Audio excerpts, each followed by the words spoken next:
ये जो खसरा चला था ना, खसरा अहिल्या माता ने चलाया। पहले ये जमीन जायदाद में जो खसरा होता था ना, अहिल्या माता ने कानून बनाया था ये खसरे वाला। दूसरा, एक बार क्या होता है कि माता अहिल्या का पुत्र रथ में बैठ करके जा रहा था, तेज गति से रथ चल रहा था, और सामने से एक गाय माता का बछड़ा आया, और वो गौ माता का जो बछड़ा था ना, वो उस रथ के पहिए में आ गया और कुचल करके वो मर गया। लोग दौड़े दौड़े गए लोक माता अहिल्या के पास में, माता जी आप तो न्याय की देवी हैं, आप बताइए आप न्याय करेंगे, किसी के साथ में अगर ऐसा हो जाए तो क्या करना चाहिए। तो माता जी ने कहा वैसा ही दंड है, जैसा उस गौ माता के पुत्र के साथ हुआ है ना, वैसा ही दंड होना चाहिए। लोगों ने कहा वो दंड कैसे? बोले जिसने भी ऐसा अपराध किया है उसको रथ के पहिए में कुचलवा दो। लोगों ने कहा माता जी रथ के पहिए में कैसे कुचलवा दें, क्योंकि ऐसा अनर्थ करने वाला तो आपका स्वयं का पुत्र है। तो माँ ने कहा फिर तो और जल्दी जाओ और जल्दी जा करके उसको कुचलवा दो, ये है न्याय। ले गए और ले जा करके उसको पैर में फेंक दिया। कहाँ? घोड़े के। और उस बेटे को जब कुचलने के लिए रथ चलने लगा ना, तो बेटा किसका मरा था? बोले गौ माता का।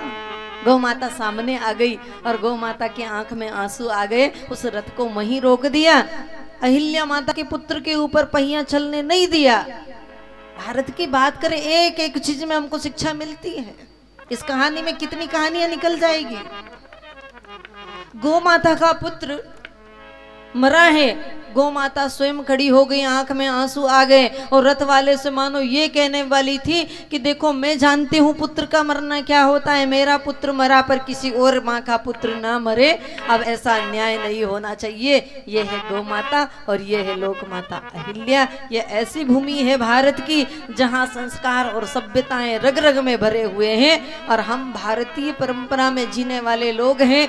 हम अवंतिका नगरी के निकट रहने वाले हैं, माँ अहिल्या के पद चिन्हों पर चलने वाले लोग हैं, हम राम कथा श्रवण करने वाले लोग हैं, और केवल कथा को सुनते नहीं है, कथा को जीवन में धारण करते हैं। तब जाकर के कहीं ना कहीं ऐसा समावेश होता है, ऐसे मेले लगते हैं, अनवरत इतने वर्षों तक ये कार्य चलते रहते हैं। कहीं ना कहीं तो हमारे अंदर राम का अंश है, तब जाकर के इस क्षेत्र में ये राम की गंगा बह रही है। आप जैसी देवियां और आप जैसे महान लोग जब तक यहाँ रहेंगे तब तक ये कार्य अनवरत चलता रहे।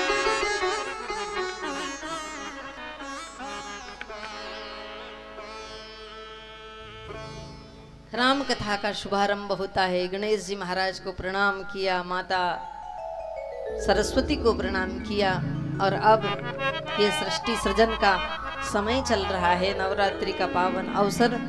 कल की कथा में मैंने सुनाया था कि ये जो चैत्र मास की नवरात्रि है, ये प्रारंभ भगवान श्री राम ने की थी आराधना करके।